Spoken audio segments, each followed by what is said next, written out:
Hey guys, I'm back.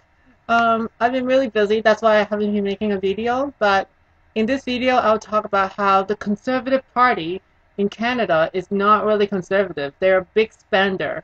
They are people who seem to love wasting government money. Let's first talk about the fact that the federal government is suffering from a big budget deficit. And despite reports from Statistic Canada that all type of crimes has declined in Canada in recent years, the Conservative government is planning a series of sentencing reforms that could cost $10 billion over the next 5 years, as calculated by the Parliamentary Budget Officer, Kevin Page. And this is in addition to the Conservative government plan as announced in a budget plan to increase the prison budget by 27% over the next 3 years.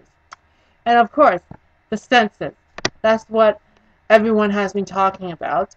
The Harper government will spend $30 million to increase the voluntary household survey to compensate the scrapping of the mandatory long-term census form.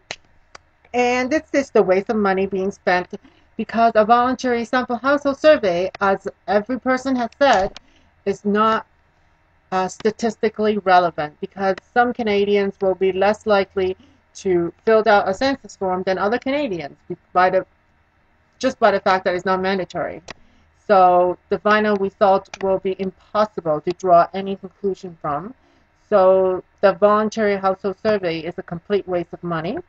And the Conservative government is still insisting on cutting the corporate tax cut that will cost our government $14 billion every year, even though we already have the lowest corporate income tax rate in the industrialized world, as I have talked about in my past video.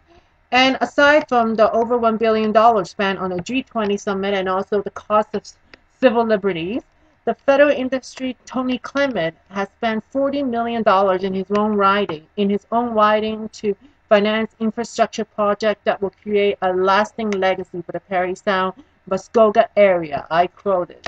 This is deceptively called the GA Legacy Infrastructure Fund, even though much of the money has nothing to do with the GA Summit, but more to do with the federal industry Tony Clement desire to buy the voters living in that riding by improving their time clock to renovating a bridge, building new washroom, and a street upgrade.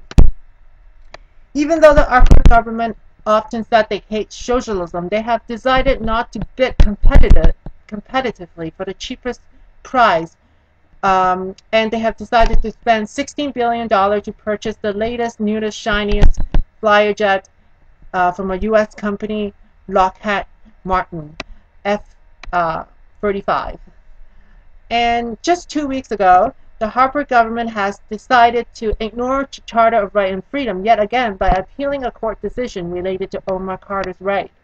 I don't know how much the government has spent so far on fighting for this Canadian citizen not to have his constitutional right to be recognized, but the government has spent $1.3 million as reported last year on Omar Carter, and that number has now gone up once again.